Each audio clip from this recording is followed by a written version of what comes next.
Click the links for Odyssey, Bit Chute. Become a member of this channel, our support channel, Coffee, and the various other links. Be sure to get on Gab and Telegram.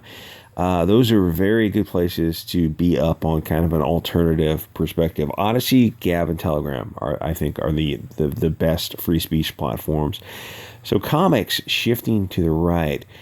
Jimmy Dore has never just been a left-wing shill. He's a left-wing guy for sure, like very far left. And I think a lot of his ideas are kind of off the wall. But the times I've listened to him, he's always been trying to take a nuanced approach to things.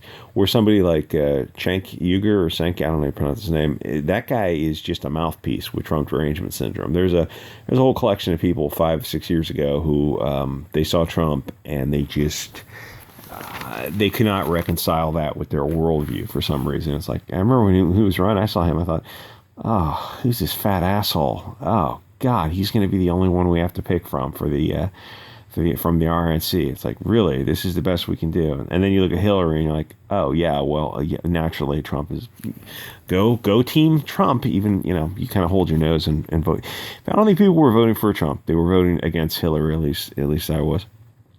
Even the girl who's his sidekick on TYT, even she has a more open-minded perspective than Uygur. That guy snapped when. If you can still watch the 2016 meltdown. It's pretty hysterical, and they go, "Oh well, you guys melted down in 2020." I don't think so, because I think in 2020, people who were supporters of Trump realized, like, yeah, we need somebody way, way further to the right than Trump. We need way beyond Trump. Like, Trump is just it's like, oh, okay, so Trump, Obama, Bush, Clinton, who's in office now, Biden, and the next one will probably be Kamala. It's like, or even DeSantis or Cruz or whoever else is on the horizon. It's like, yeah, they're all kind of the same thing, aren't they?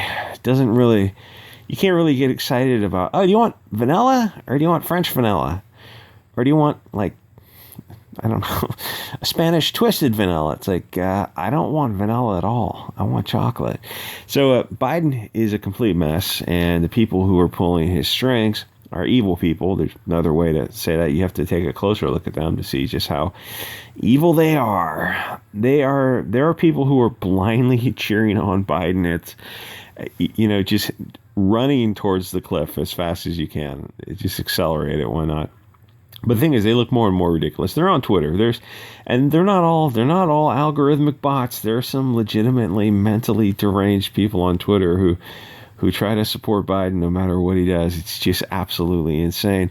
They keep saying, "Thank God Trump isn't in office. Inflation, petroleum prices, and war would be much worse." Yeah, except Trump actually was in office from 2016 to 2020, if I remember correctly. There was such a thing as a President Trump. That wasn't like a Twilight Zone episode. Obama didn't have a third term. Melania was the first lady. He had his kids running around doing whatever, and he had that vermin parasite Kushner pulling his strings. Hard to, okay, so the media called him Lucifer and I think a lot of people with Trump, they saw Kushner come in and like, oh, Trump is not who we thought he was. This is not. Time to move on from Trump. And like, people moved on from Trump as soon as they saw Kushner. It's kind of one of the reasons, like, people were not excited in 2020 about him. And I think most people have moved on from him for 2024. And really, it's like, why are people over 70 running for office? Really should have put an upper limit on that. For sure, the older the better, up to a certain point. But when, I don't know what, like 75? There's got to be a limit, for like a 4-year term. I don't know, maybe 70 should be the limit. Anyway, so the media called Trump Lucifer for 4 years. Biden is in office now and until 2024, when Kamala will run and get the nomination, I assume, because the RNC is as useful as wings on a pig. But the point being that there wasn't a black hole from 2016 to 2020. That fat blonde guy was in office. So it's kind of weird to say things like, oh, things would be worse if Trump was in office. Biden is in office right now. Things are worse under Biden. Because, and follow me here, none of this happened under Trump. The left wing has gone so crazy that they have to distort reality to fit their worldview. Things are going to heck now. Biden is in office. If things were going to be worse under Trump, it would have happened under Trump. He was in office. It didn't. Trump actually seemed to know what he was doing, or at least he gave the perception that he did. The world waited for Biden to take office before they got froggy, and the world is getting very froggy right now. May you live in interesting times, the blessing and the curse. If on the world stage now, anything is on the table, because Biden is perceived as weak, because he has dementia. Would you like to take a look at Biden's Afghanistan withdrawal? It's funny how quickly the media seem to forget that debacle. That should not be forgotten. Is that going to go down in history? No, because it depends on who writes the history. So domestically, yeah, things were a mess under Trump and Biden, at least in the past couple of years. But, I mean, to be fair, the same things happened under Obama, too. And it's like nobody seemed to be concerned when the riots under Obama. But Trump had the Wu flu to take the blame. That wasn't his fault, and his reaction was as good as any other world leaders. It was kind of right in the middle of the bell curve. There's even people on the left, you can't really say Trump should have done something differently because he did what everyone else did, kind of right in the middle of it. Things are, and the thing is, it's funny with Trump is he did things that the left wanted him to do, where people on the right are looking at this and like, yeah, we're not blindly following Trump's advice just because he's saying something. It doesn't mean it's the word of God. Trump's just a big fat idiot. He just happens to be our big fat idiot. He's still a big fat. Anyone in office is not to be trusted. Things are accelerating under Biden, and Biden has no idea what is going on. People assume that blue mayors were allowing riots to try to make it look, he tried to make Trump look bad for some reason. I don't know if it worked, and I don't know the sanctity of the elections, but to discuss that on YouTube is probably haram. But it really doesn't matter. Though, I mean, as Stalin said about who counts is the only thing that really matters. But, and the riots have died down, I think. But the looting and violence has not died down. It is just, it's the new normal in the violent, low trust America. But the thing is, it's shocking to see how fast people can adjust to the new normal. It shouldn't be the new normal. What's going on in Chicago, Detroit, Oakland, Memphis, St. Louis, all those cities, like, that shouldn't be going on. That's a third and fourth world little like micro location within America. Like those are shameful cities. Or who's the Kim Fox, George Soros? I forget the other lady. The lady looks like Beetlejuice. The Mutual Combat City. That's insane. I mean, that's insane. But the people will just keep voting. Or Gavin Newsom and London Breed. Having dinner and going out dancing and drinking and partying without wearing the panties on their face, but you need to. But they can go out and have dinner parties together or go out dancing at nightclubs. That's insane too. But the people of California will just keep voting for it because they're fucking developmentally disabled bundles of sticks. So what's going on now in America is that people are walking into stores, they empty the shelves, and they walk out. That's a dead civilization. It's not a dying civilization. It's over. It just takes a while to propagate throughout the nation. So the stores lock things up where you have to call someone over to get some toothpaste. It's like, oh, poor people are just stealing toothpaste. I literally saw this argument on Twitter last night. They're just stealing toothpaste. No, they're not. They're emptying the whole shelves, and they sell it at a swap meet. I mean, I don't know if you've ever lived in a ghetto, but let's think that's what the swap meet is for. They sell, all these Tide detergents sold at a swap meet. Really? I don't think cops should be looking into that. Really? Seriously? Like just row after row of Crest toothpaste sold at a swap meet for $2? Yeah, they're stealing. They're not. This is not for personal consumption. If it was, you'd be like, okay, listen, we got a California Bay Area. Okay, we got people who need toiletries for personal consumption. Fine, why don't we have a voucher $50 a month, $100 a month. You can buy toilet paper, toothpaste, deodorant, razors, whatever, that kind of stuff. It's like it would be easy to do that, and most people would be totally supportive of that. And it would be cheaper than people stealing, just emptying the shelves, which is what they're doing now. And the people on Twitter, they have to defend it because it's POCs who are involved in the situation, and so they have to defend it. They can't actually address the issue. And it's like, well, just in the Bay Area specifically, there's poor people across the spectrum. Yeah, no. This is where you have to make the next logical leap. There are poor people in San Francisco, Oakland, whatever, across the spectrum.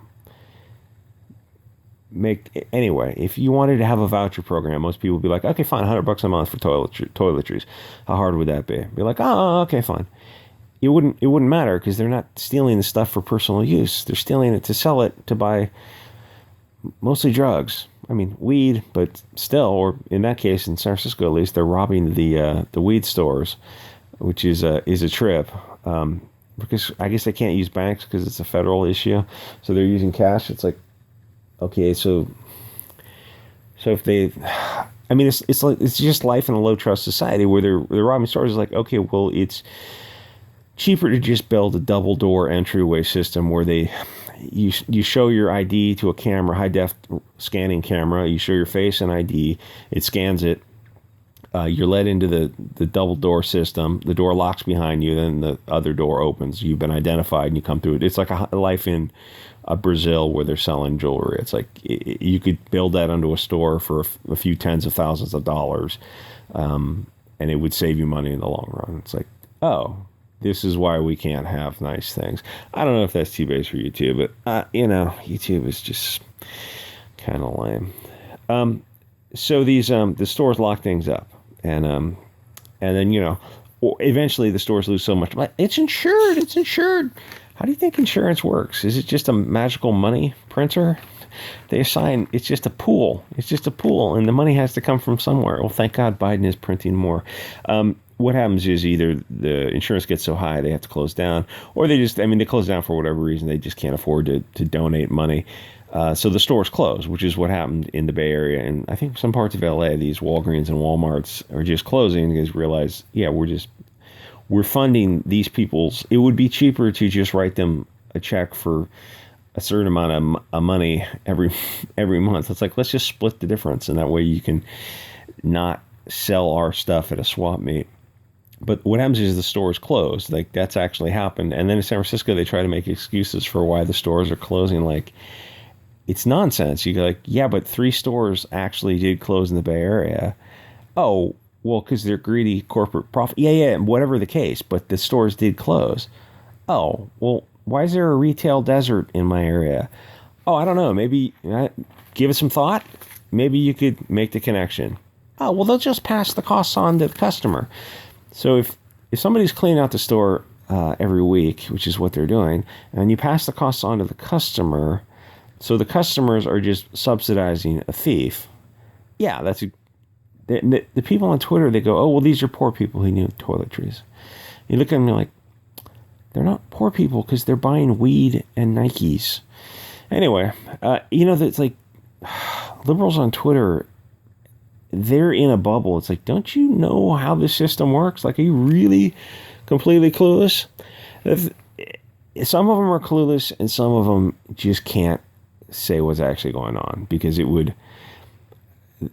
just destroys their worldview.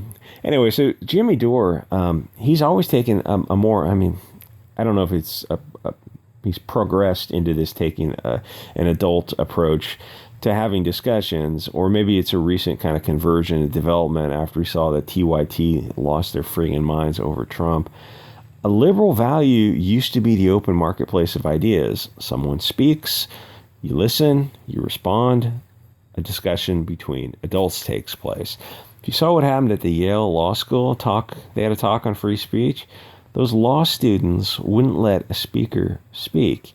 It was childish behavior of a participation ribbon generation. It was adult children who literally could not tolerate diversity of thought at Yale Law School. Those people are future judges. you don't have a constitutional republic anymore. The Constitution isn't magic. Without the people who made it great, it's just a piece of paper. I think Liberia literally has the U.S. Constitution. How's that working out for them? America is in deep shit, and not to be hyperbolic, but it's way past time to at least form groups, associations that are constitutionally protected, assemblies of people of like mind. Form those groups while you can. What America is going through now is it's irreconcilable. There is no meeting in the middle with people who value censorship and violent riots, because that's authoritarian totalitarianism. They're using force or the threat of force to push a political viewpoint, and that word has a definition also. If you don't have the ballot box or the speaker's box, well, there's only the cartridge box remaining. And I'm not trying to sound like some 4chan edgy, poop poster. I'm too old for that kind of stuff, but I'm also not completely ignorant of history, because right now there's a two-tier justice system in America. There's no political solution for this kind of thing. But by that I mean there's nobody who's even trying. How hard are the rhinos working on the J6 guys? Not at all. Gee, Trump, thanks for that pardon. That's another reason why people are looking at Trump and like, oh, he's just a cog in the machine. I mean, the Kushner thing aside, but like, so he pardoned drug dealers and rappers? Yeah. So what about the people, the J6 people who were let in by agents of the state? Maybe issue a pardon for them before you leave office? Nah, fuck them. So for a talk show host to not point out what a mess Biden is, it would be a little tricky. I've only seen the clips because watching those types of normie, milquetoast, lukewarm takes is nauseating. Once you get to Odyssey, Gab, and Telegram, especially Telegram. Telegram is just distilled Gab. The thought of watching those top types of soccer mom shows is just impossible. So no, Bill Maher is not politically incorrect. He never was. The definition of the mainstream is political correctness. There's nobody on TV that's politically incorrect. You want to see political incorrectness, go to my last Odyssey and Bit Chute video. That's political incorrectness that will get you canceled, doxxed, fired, debanked, and probably deleted if the channel was bigger. I mean, the only thing that's the advantage of small channels, I will say both those platforms are growing well, is you can just get away with a lot more if your channel's under like 10,000. Odyssey has unpolitically correct live streams right now. There's a whole, I can tell you all in Telegram about what all the great channels to go to. Bill Maher is entertainment for people who are deeply asleep. Every once in a while he pops his head up and says something real. And to his credit, there's a comedian, you're probably aware of him, like Larry David, who every once in a while will pop up and say something real. And he's also legitimately funny, but it's, they're not everyone is on the liberal plantation, but it's like, 99% of them are. Yeah, that's probably fair. It's probably 99% of it are. But, if he or Trevor Noah want to, poke fun at Biden, it doesn't matter. It doesn't hurt Biden. I mean, I don't think you could hurt Biden. His approval ratings are absolutely as low as, I think they're the lowest in history ever since people started recording such things. Because people see what's going on. Like, they see this guy has dementia and he's just a puppet. But he's a puppet with atomic warhead, so people should be getting a little bit nervous. And then you look like, but there's a whole system in place. But then you look at the system in place and you look at like the Yale Law School people type of like childlike behavior, and you think like, this kind of affirmative, I better not say that, culture where people are not put forward on merit. Like if you look at the military leaders in America, and then you look at Biden's cabinet, and then you start looking at people in office, and you realize like, so those are the people who are running the machine that has atomic weapons. Yeah, it doesn't look so good. I mean, at one time you could look at the machinery itself, the deep state, and I don't mean that in a negative or a positive way. I just mean the people who, the continuity of government type. And, you look at the 50s, you'd have a certain level of trust and confidence in it, 60s, 70s, 80s. And then after that, things kind of start getting a little bit slippery Because you look at these people and are like, oh, they're actual communists in government. It's like you never got rid of them in the 50s, so they decided to take over universities, the media companies, and kind of slowly worm their way into the government. There are people with interests adverse to the United States who have legal standing in America, and they're elected to office. Like people who literally have interests adverse to the U.S. are in office. It's like it never should have got to that. Oh, we'll vote them out. It's like they never should have been voted in the first place. The whole system that allows them to be voted in it's like, yeah, it's a failing system. It was failing, 50 years ago. So Biden's not going anywhere, and Kamala is probably going to win in 2024. As unlikable as she is, and I got to meet her once years ago. A very unlikable person, just a horrible. The thing is that her speaking like she doesn't know how to talk to people. She was doing that decades ago. At events. She was nuts back then. Like people look at each other hearing her speak like, did she just say what I thought she said? I'm like, there's a videotape. I wish I could find it, but it would kind of dox me, so I'm not gonna. It was friggin' hysterical. She's nuts. She's absolutely nuts. But the thing is, there's nothing you could show. I mean, you're seeing her give speeches. She goes like, Russia is a country. It's a big country. It's a bad country. And that's not okay. What the fuck did you just say? She does that all the time. Like, there's no video you could show, like, oh, this is damning evidence of her cognitive impairment.